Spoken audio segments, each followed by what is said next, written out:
Good evening to my Twin Flame Collective. This is being recorded on October 22nd, 2021. We're coming up into 2022 pretty quick here. I talked about endings of cycles, so I don't know exactly what all is coming. I am doing the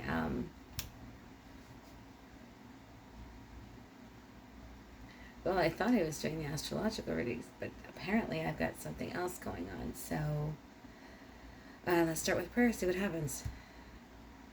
Our Father who art in heaven, hallowed be thy name. Thy kingdom come, thy will be done on earth as it is in heaven. Give us this day our daily bread.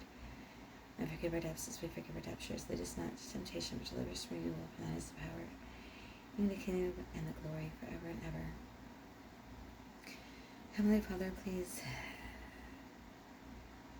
remove all prior belief systems, preconceived notions, all negative energy. Allow me to be an empty vessel that you might fill with your heavenly light, Heavenly Father, so that I might give messages that you want the collective to receive, and to receive only the highest truth. In the name of Jesus Christ, amen. I've been flashing on these since I did the last little reading, which was admittedly both a combination of myself wanting to say something and God directed in the way it was said.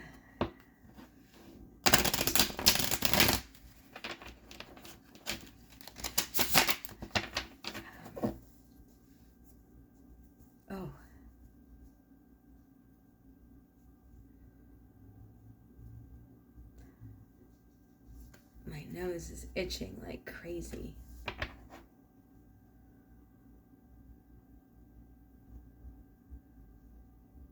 I'm getting a message about there being what could be perceived as minor irritations by someone else, but to the person experiencing it, it's intense. Like, I really want to rub my nose right now, and it's just one little spot. And it's not the normal, like sometimes my hair will get in the way and it's like a tickle thing. No, this is internal and it's intense. So I'm getting this message that as we come up to October 31st, we're getting some internal issues that, again, like I said, that they might seem very minor to someone else. To the person experiencing it, it's intense. And yet there's also this message of whatever these things are that are bubbling up to the surface, they are not socially acceptable to scratch that itch. Which is interesting because now my nose is not itching as much, which never happens without me actually going to take care of the issue. But it's still remaining a little bit, so there's still more there.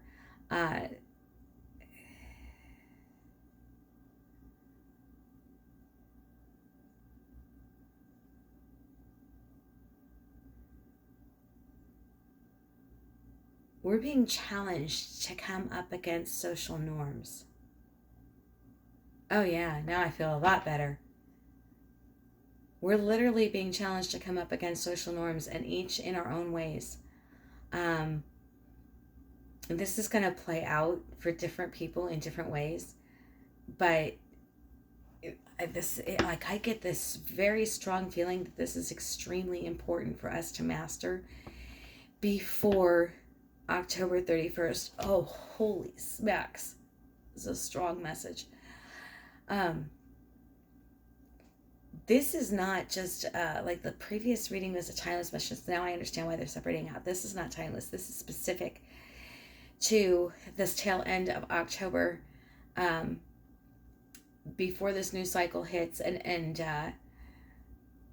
especially for those of us that I've been talking about cycles, you'll have to watch other videos to get this. This message is too strong about that.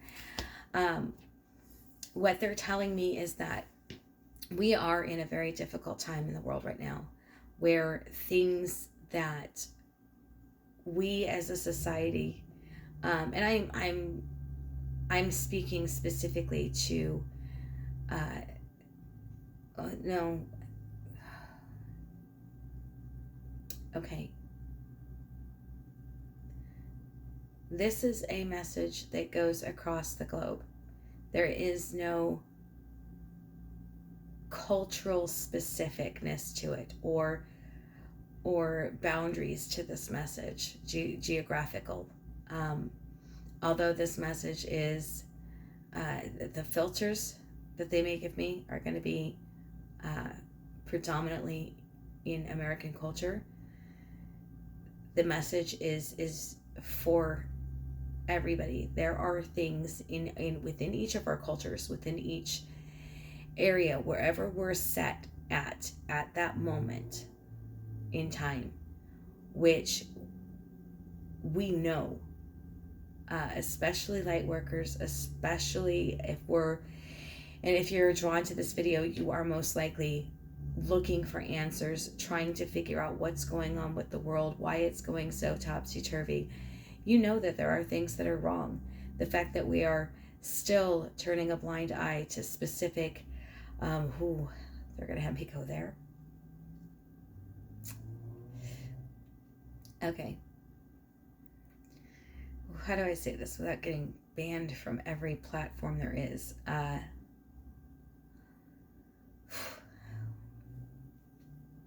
Well, that's part of the message, I guess. It isn't socially acceptable, and I might get banned, and oh wow. Because if we're going to be true and authentic to ourselves, then we have to speak the truth as we know it. And as we know it, there are many people that are fully aware, if you're aware of what's going on in the world around you, that we're focused on whether or not someone is being politically correct in how they call somebody a he or a she versus a cat or a couch or what have you, based on what they want to be called. This argument doesn't even make sense. He and she are definitions created to eliminate confusion. Gender, being called a he or she, is not an insult. You can have masculine or feminine energy within you. You can associate more with being a girl than a boy. You can prefer to wear pants if you're a girl. And I have never once been called a he. I've never once been offended at being called a she, though I prefer to wear pants and I'm a tomboy a lot. We're getting into ridiculous territory, and I'm not trying to downplay anybody's mental anguish over this confusion. The problem is that these basic definitions were meant to eliminate confusion, not to create it. And it gets into such psychological, delicate territory that it's not something, and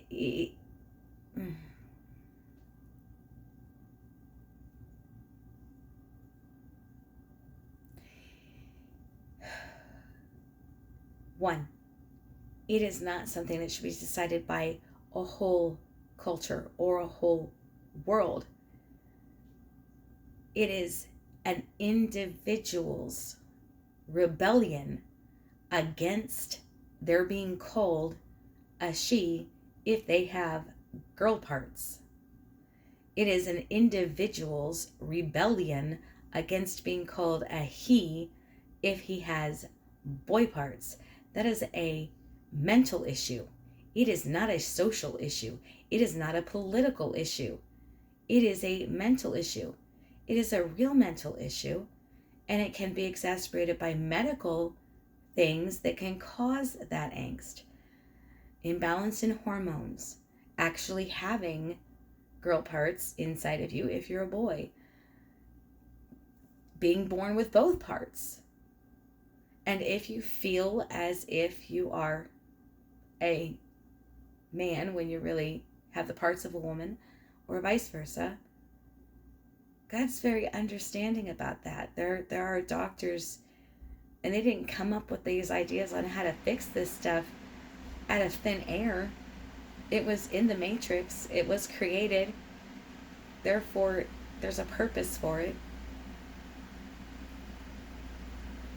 God's not saying don't fix those issues. He's just saying we're making it political when it's not political. It's personal. Okay? And he wants to draw our attention to that because it's one of the signs, just one of the things that is being made political, that should be personal and individual, that is being made a problem of the whole. That's a distraction. When we are failing to see some of the more important elements, like the fact that America, for instance, was founded with the very words, "In God we trust," on a whole lot of our stuff. And there's debates about Masons being involved and who and what they were. There's debates about whether or not we should have those words. But the principles that our country in America was founded on was freedom to follow our individual paths without religious persecution, the right to live whatever you would consider a normal pursuit of happiness. And those rights are being taken away. And I'm not talking just about in the political climate, although that is happening a whole lot right now, and that too is a symptom of the problem. The tearing down of the family and marriage is a huge issue for God. He does not like it. And I know I'm going to get a lot of backlash, and that's okay, because I'm going to speak it the way I speak it, and I'm going to speak it the way he's been telling me for a long time. And if you think that any of you are alone in having had a bad relationship, having had your heart broken, let me tell you, when I divorced, after my divorce, after having been married for so long, and nothing against my ex now, but we all hurt when we hurt, I swore up and down, never again. And that's when I started getting my ass handed to me, because God doesn't, that's not his plan. His plan is not for us to be alone. His plan is for us to work together so that we can learn specific things. But that's just one symptom. And it's been, it's interesting because I made a reference to a video, which I may link on my other video. It's not pertinent to this one per se. But it was a video I was watching that triggered me to do the other video I just did. And I won't go into detail there, but there was a part of it was going into gaslighting, and they were showing the progression of it. Well, all of these symptoms are the same way. The progression of these things happens slowly over time. Society, if you will, governments, people who have ulterior motives, people not working for God, but definitively against his plan, whether they realize it or not. Start small. And over time, certain things become more acceptable. Part of that is done with distractions. Part of that is done by putting pressure on the people that certain things are unacceptable.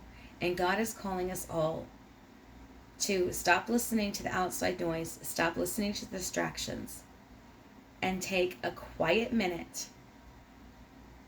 If you're Christian, if you're Muslim, if you're Buddhist, if you're any religion at all that believes that there is a higher consciousness and a power that is above yourself, meditate, pray, however you want to talk about it, and ask. Don't ask what I should do to fit in. Ask, what do you want me to do? How do we fix this before it's too late? Now I know where this is going. Okay. I knew this video was coming eventually. I just didn't know it was now. This has been going on so long. The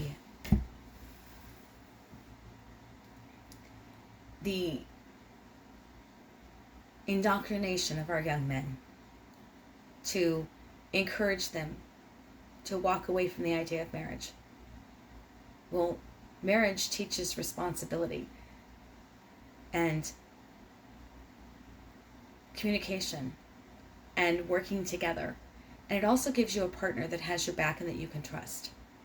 Now, there are a lot of people who discourage someone from getting married for a lot of different reasons. And that's too complicated to go into here. Now, are there good reasons why someone might not want to get married? Of course there are. But as a society, as a whole, it is not where God wants us to be. It is one thing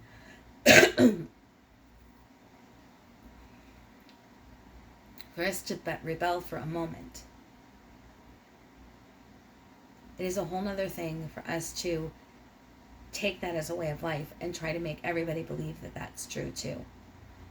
That we shouldn't be married, and marriage is a false, bad contract.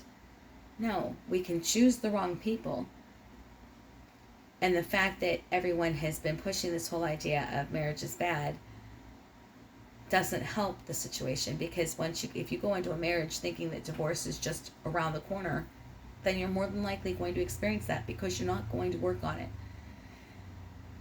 You're going to miss out on the whole point of being married to someone that you can trust, which is working together and learning to overcome those obstacles as a couple.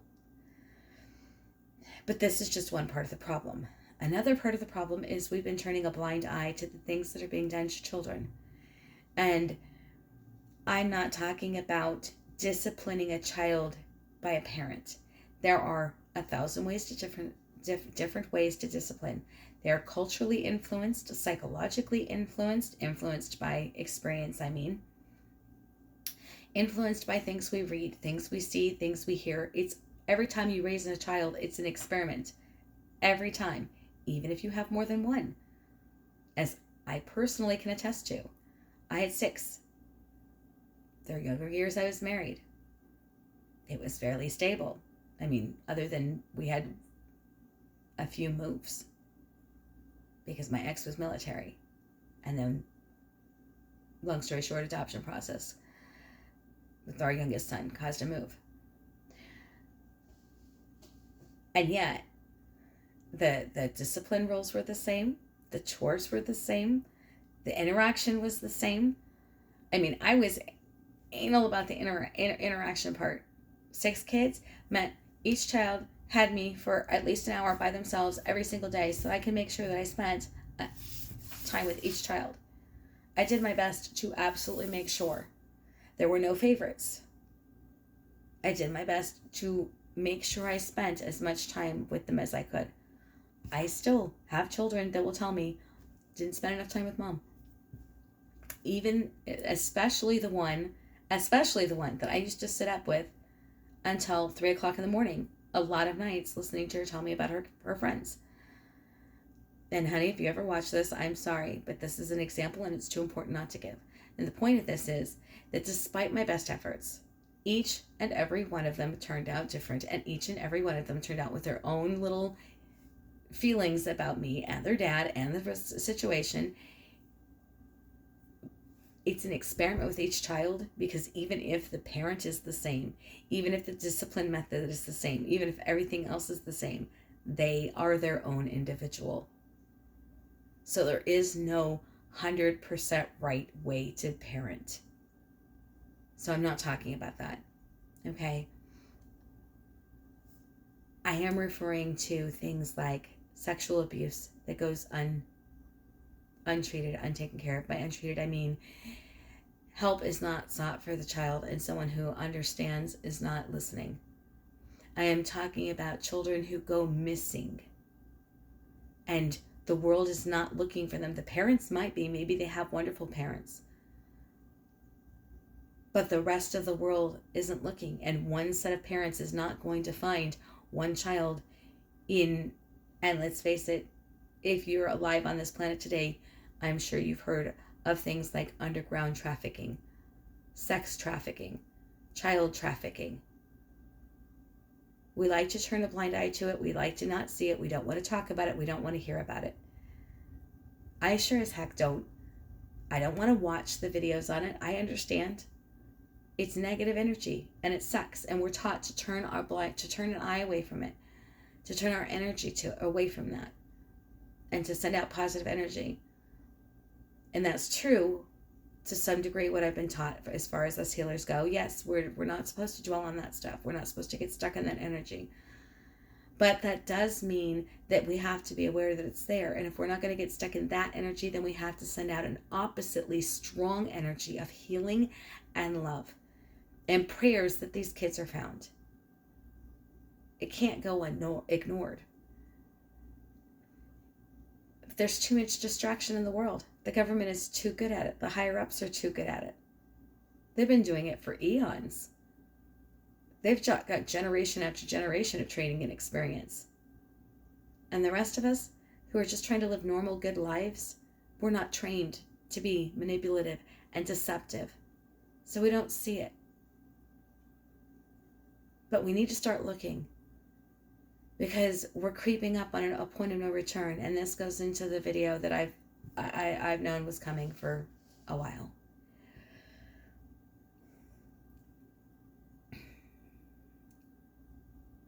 There is a Christian prayer, or a Christian revelation, a Christian prophecy, if you will. Now, if you're not Christian, you may not be fully aware of this prophecy, and I'm not going to go into depth in it. There's too many nuances into it, and too much debate about what the individual pieces of this prophecy mean. You can look at Revelations. If you're a Christian, you're supposed to be reading Revelations, and you should be looking at it right now, because we're in it. The end times that have been foretold, we're in a possible scenario. Now, having said that, God has also taught me something else. And I asked about that. I was very afraid because I had a dream about the end times when I was 16, around 16. And my dream was at its part of its worst. And in this dream, Christians especially were being highly persecuted. And had to go into hiding.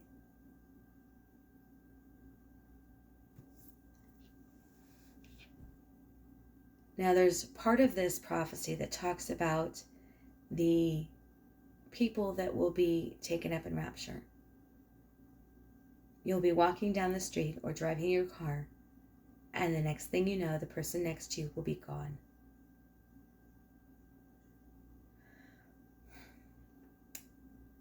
So I asked God, when I was 16 and I saw myself older. I asked him if this was going to happen in my lifetime. I asked him if I would be going up in rapture. I was told no. So if rapture happens in my lifetime, expect that I will be here. And I asked him why. Was I that bad? Had I already messed up that badly at 16? And I was told no. It was because there are going to be people, good people, that are going to be needed here. And glutton for punishment that I am, I had already said something to him to indicate that basically when I was younger, there was an old woman, and this is something that also should probably be addressed, especially in these times. There are a lot of religions that fight against each other. God is not religious. The angels, I asked them, what religion? You know what they said to me? They're Gnostic. And that's not their religion. And they were very clear. Not the religion Gnostic. Gnostic, by its definition, simply means the search for truth. They are messengers. They are seekers of the truth. And they worship God. That's it. They don't have a religion. We as humans and other species have religions because it is for our benefit, so that we have a support system of people around us that believe like we do, that understand the deity, that understand the Creator the way that we do, that the pictures in their mind work the way ours do. That's all. Anyway, I was very young, and this woman, I won't give away the religion, and I don't want religious bashing, so if this sounds familiar to anyone's belief system, please do not comment the religion below.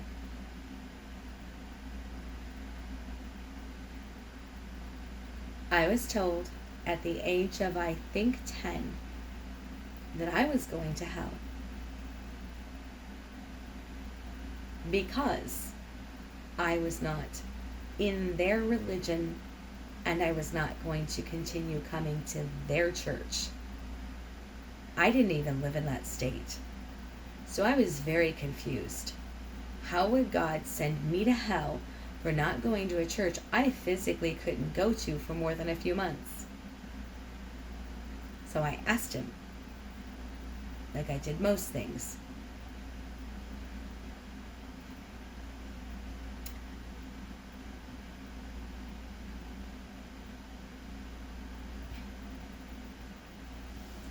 I don't remember him answering right away.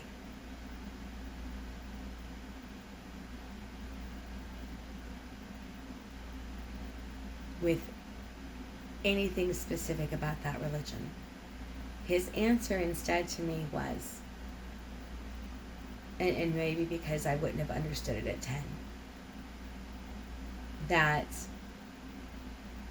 one, hell is not the same for every person. 2, that it wasn't something I needed to worry about. And that was all that he said to me. But I was so distraught that I said to him that even if, and I'm going to say this now to a few people, you'll know who you are. If you've had to go through some of the rough times in my life with me, this is why I have the path I have. And I'm sorry if it has affected you. But I said to him that I would serve him even from hell. That if that woman was right and I was going to go there, that I would still serve him from there.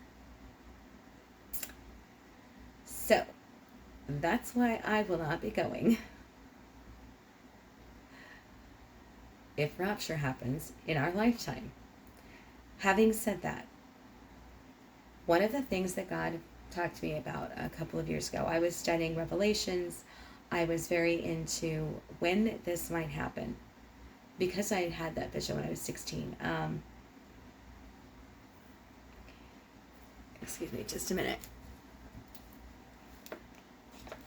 After the vision when I was 16, and I'd probably been reading the Bible since I was like 5. That who understands Revelations at 5? I did start getting into, I started reading some of the, I guess you would consider well-respected religious leaders at the time, their viewpoint on rapture, their viewpoint on Revelations, but there wasn't a set consensus on what all of the signs meant. However, many years ago, I did see a few of what they consider the beginning signs, and I'm sorry.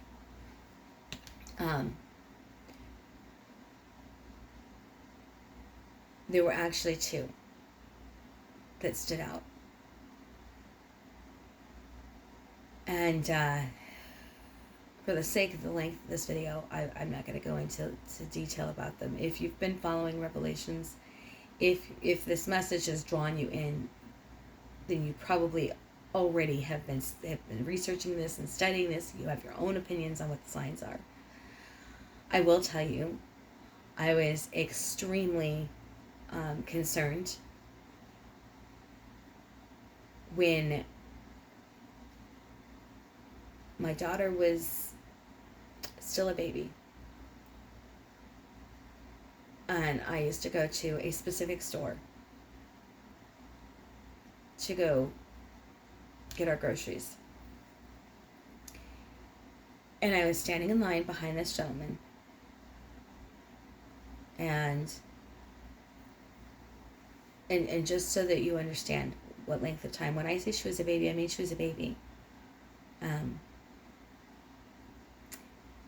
if anyone has lived in my area and you understand, you might understand how long it's been if I tell you I went to ABCO and they don't exist anymore. So it's been over 20 years, about 24 years. So this is how long this has been in the works. Now, I've seen a lot of stuff online going up in arms about this lately. But this is literally, it's been in the works for a very long time. I was standing in line, and the gentleman in front of me was having trouble with the car cashier, and God told me to pay attention. And so I paid attention. What I saw surprised me. He was trying to pay for his groceries. He didn't give her a card. He didn't give her cash. Instead, he told her to use the little wand thing that they use to to check out your groceries over his hand. She acted like she thought he was crazy. I thought he was crazy. I thought she was perfectly right in arguing with him. And she did for a minute. And he said, no, really, trust me. All of my information will come up. Just it's an experimental thing. Just swipe my hand. So she pulls out the wand, I'm assuming to humor him. I'm waiting for him to not have money. I've got milk. I'm going to be sitting here with the milk sitting here for I don't know how long. And then all of a sudden we hear a little noise. And she's in shock. And I'm in shock. Because it acted like a credit card, and all of a sudden his groceries were paid for. And God said, then I need to be watching for this. Because this, I'm not going to get away from this. This is what they were talking about with the mark of the beast. Now, it could potentially, especially because, and this is going to be lesson 2, whenever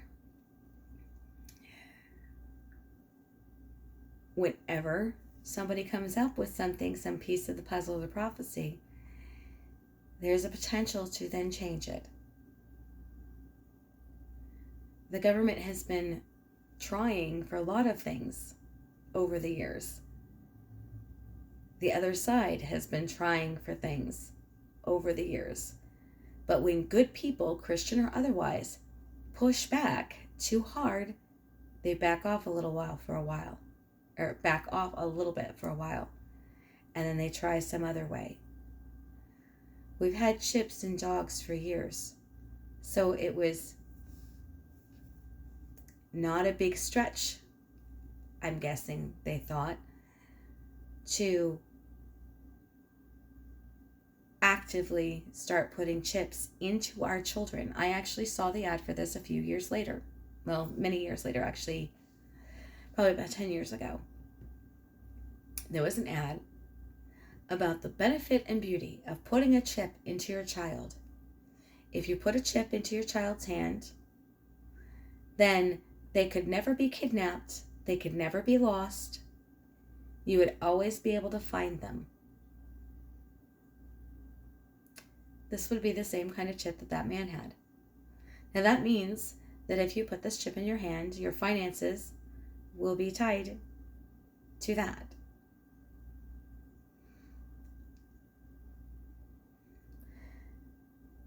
Needless to say, that scared the bejeebies out of me.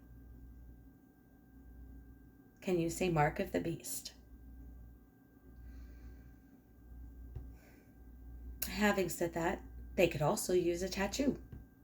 It doesn't have to be a chip.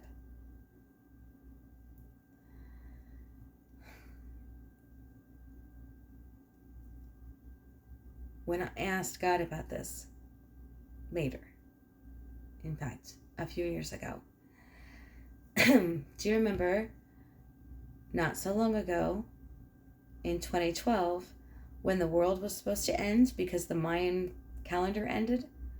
Well, my sons have, and I mean, I didn't want to scare my kids. I didn't go on and on about this. But I've never hid who I am from them. And they know that I talk to angels and they know what my life is about.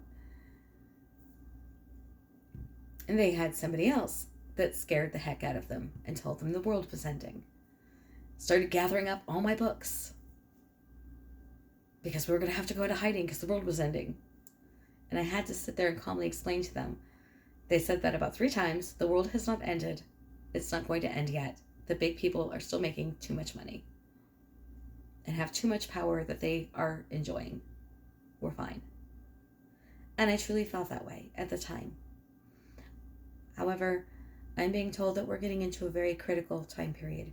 And what I asked God about a couple of years ago, maybe about 1.5 years, 2 years ago, was about this end time, because I was given another series, actually 2.5 years ago. I was given another series of visions. And they were actually potential paths. One, that ended in World War III. And what I saw was the aftermath of that. Scorched earth. Just a feeling of aloneness and desolation. Small groups of people that survived. Very few. And I asked God why something like that would have to happen. And He explained a couple of things to me. One, if it has to happen, it's because we as a society, we as a race of beings, fail to learn enough to avoid it. We fail to learn compassion and understanding and cooperation. And instead, we go for fighting and violence and war. If that happens and World War III happens, it is a reset.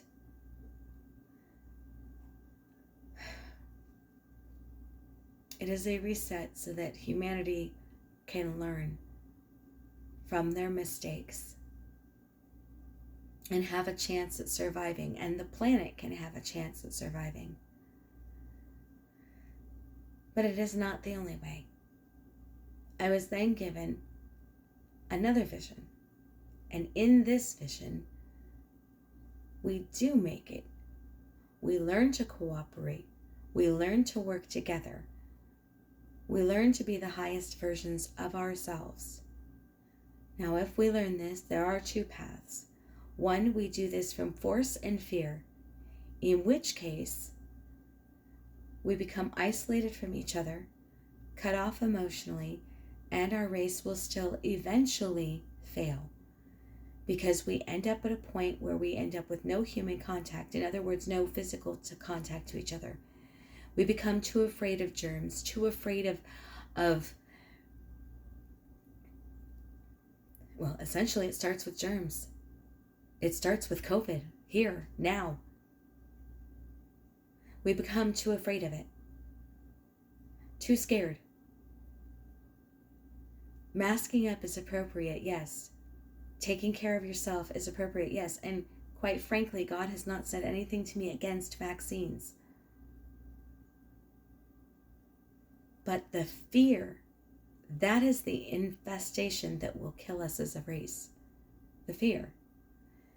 Because if we become afraid that some other variation is going to happen, something else is going to happen, and we stop giving each other hugs, and we stop making physical contact, we get to a point where we become a race who has to reproduce by cloning. And if you know anything about digital world, well, humans aren't much different. You can only clone so many times before the DNA fails.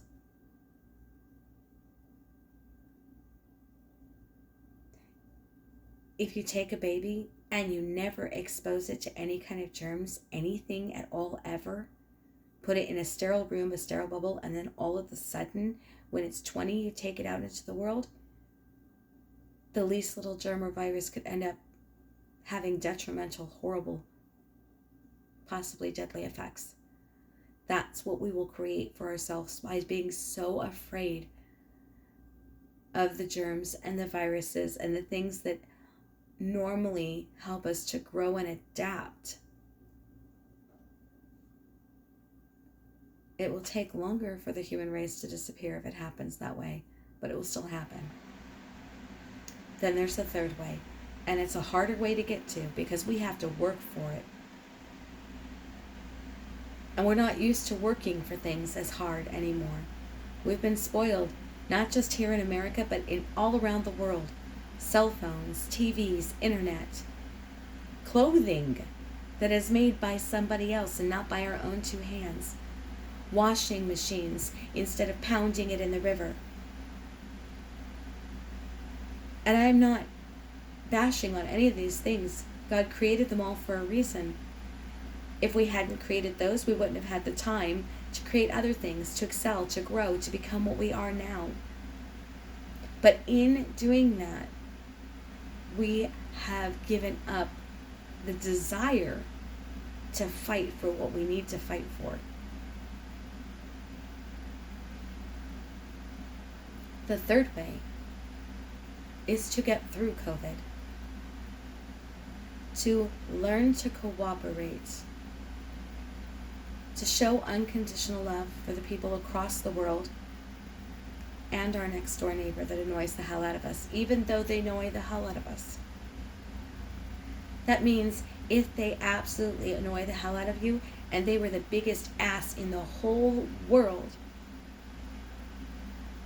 but all of a sudden you saw them going hungry and you have food, you give it.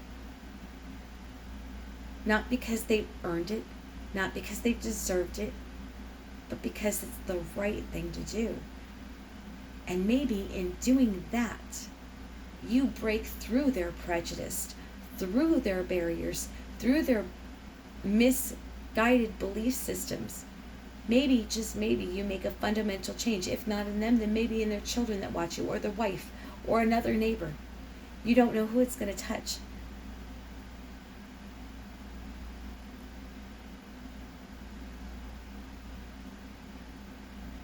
I went to the Mormon church for a very long time. And I don't know if all of my beliefs vibe with them anymore. In fact, I guarantee you they wouldn't like these videos that I do. But there is one thing they teach their children that I absolutely stand by, and that is choose the right. In every given situation, it isn't about what someone else has done to you, it's about choosing the right, what would God do? There are other religions that teach what would Jesus do? It's really this simple.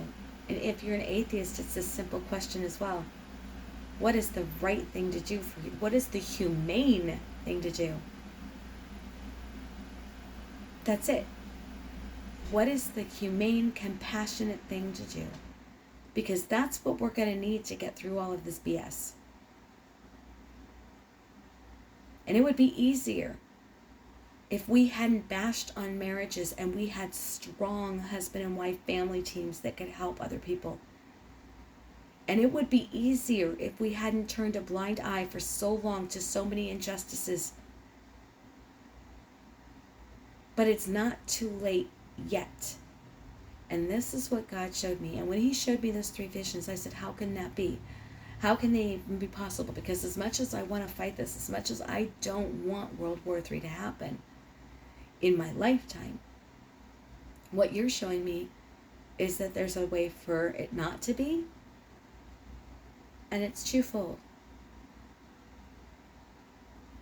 There is no way for Revelations and the end of the world and World War III not to happen if you're a die-hard Christian who believes in that and sees that as an absolute word of God, because God would never change his word. But the key is this: that is a Christian God. And this is the only way in which the gods of different religions are different. Just like every reader has a different filter, so does every religion. There is one God above all others. And this is what he has to say.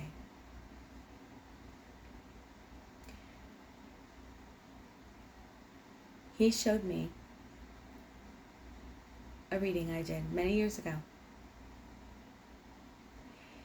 And the prophecy, if you want to call it that, and we will for the sake of this, although there is a difference between, in my opinion, between a prophecy for the world and one individual.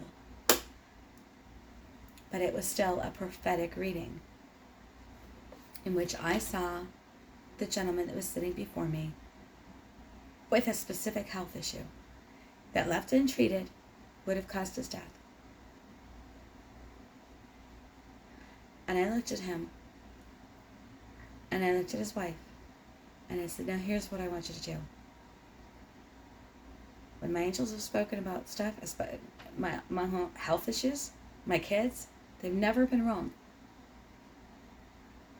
They've never been wrong about what they see about a potential.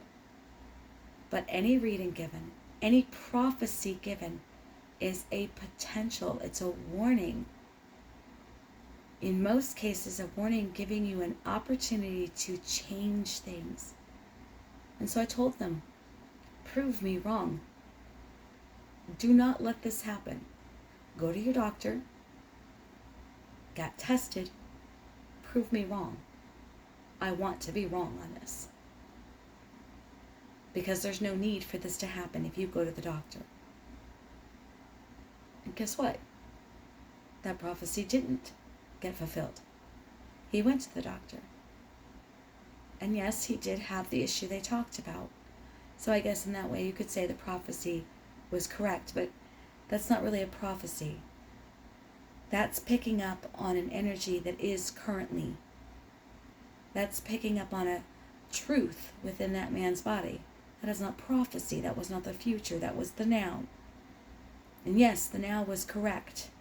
He had that specific issue. But the prophecy was not fulfilled. His death didn't happen. He went to the doctor and he got it taken care of. And that's what a prophecy is for. That's what it's supposed to be for. The good ones are signposts to guide the way and to show us that we're on the right path when they happen. Like this major deja vu. And for a lot of people, it is deja vu. And for those of us that remember our dreams in vivid detail, we might see it and see the exact conversation. It's just a signpost to let us know that, okay, we've made it to this point. We're still on track. We're good. But for the negative ones, in almost every case, it is a call to duty, a call to make a change. And that's what the biblical prophecy is. It was a call to awareness. Those that will listen. There are parts of the prophecy. And just like other prophecies, and this is the other thing he told me, just like other prophecies that I've had, those prophets, psychics, if you will, but they're prophets. When you're a psychic for one person, you're a psychic. When you say something for the whole world, you're a prophet. Well, they were prophets. But it's still the same gift, just showing a grander thing, a bigger picture. But it comes in the same way, in symbols that are understandable to them or not, depending on how veiled it's supposed to be. In pieces, flashes of visions. So you put the whole vision together. And that's why Revelations doesn't make sense to everybody, because it is literally sets of visions. I wish I could go back in time and ask and say, okay, well, when did this part of the vision end? And when did this part begin? And what was this? And what was that? And did you see anything else? And what other things did you see? And believe me, I know from experience, from having to write down my own dreams, my own personal prophecies. It gets complicated. It's hard to remember every single detail when they flash so quickly. When you might be given a monumental vision that's going to affect your whole life, and you're trying to remember every word that was said, every detail, every color. It's hard to remember. Was the wall textured or straight? Was the house facing north or south? What color was the dragon?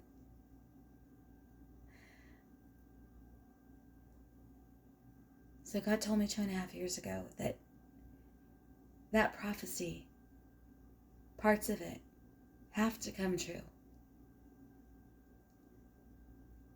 But that prophecy, it's not meant to be read as in the whole thing is bad. It's meant to be read as a this or that. We learn to work together as a whole, as a people, or we will end up destroying ourselves. Now, there are people that want this whole one world order thing for their own reasons, and I do believe that. And God has not given me any more information on that. But I feel it. But that can be said of any political arena, any political people. Some are good, some are bad. Even if it was started with the best of intentions, it could be corrupted. And even if it started corrupted, it could be turned for God's good. But it's up to us as individuals to start this energy. It's up to us to start meditating and imagining 5-10 years down the road. In fact, today is October 22nd, and I'm going to write it down. A date with destiny. I had thought about this too, but I didn't think about it for this reading, so it's a far cry from what I'd planned tonight. So here we go. October 22nd. And let's say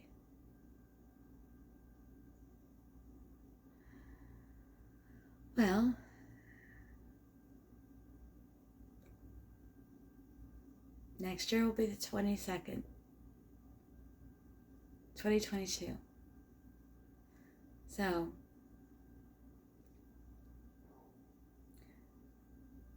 '22, '23, '24, '25. I was going to say 5 years, but for some reason I'm getting that it's It's going to be another turning point around then. So before we get into that 5th year. So 2025. So we're going to say the date for 2025.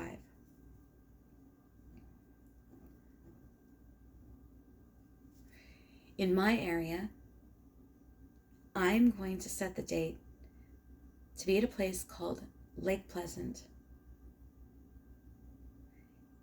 in Arizona, in the United States of America. In 2025.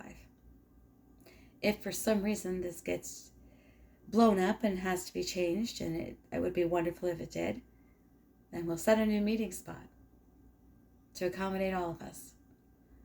But for now, let's start with 2025. And this is why I say this, okay? This is an invitation for all light workers, for all healers everywhere, for all people, for all Christians, especially all Christians, because the more you believe in this revelations happening, the way in which the people have been saying it will happen, in that all of it is bad and all of it is the end, the more likely that is to happen, because where your attention goes, energy flows. Quantum physics, what you think about is what's manifest. Let's manifest the good stuff. Let's manifest Jesus. That would be awesome. Let's manifest the whole world working together and stabilizing our economy. That would be good. But let's not manifest World War III. And let's not manifest the bashing of Christians, having to hide because you're religious or you believe in God. Let's not manifest any of that. Instead, let's manifest the good stuff. So, the simplest way to do that, here's 5 years from now. October 22nd, 2025. Lake Pleasant, I hope I'm spelling this right, Arizona, USA. Now, if you're not in the USA, you might want to do a similar video if you're a religious leader. And if any of this resonates with you, pick your place. But let it be somewhere where a large group of people can show up. So what I want you to imagine, everybody, even if you're not sure if you're going to show up, imagine it as if you are. Imagine being, and I picked Lake Pleasant because it's been around for a long time and you can look it up. Look it up on Google. Get a picture of it, put it on your wall, and imagine yourself in 5 years with an amazing group of people, all celebrating not only getting through COVID, but celebrating how wonderful the planet is right now, how beautiful it is, how many amazing people there are teaching absolutely wonderful lessons, being kind to one another, how much gentler the world has become. Imagine that. So, for anyone in this area, that's our date. If you want to meet me October 22nd, 2020. Is that right? 22, 23, 24, 25. Yeah, 2025. Lake Pleasant, Arizona. So, I've just committed myself to the date. If I don't want to stand you up, I have to be there. Who's going to be there with me? So if we want it to happen, all you have to do is dream it, imagine it, think of it every night. Don't focus on the other stuff. Don't focus on the bad stuff. All the stuff I just mentioned, it is bad. It's horrible. But in 2025, it's not going to exist anymore. If we choose that. In 2025, all of those rings will be disbanded. All of those horrible, horrible prostitution rings, sex rings, drug rings, all gone.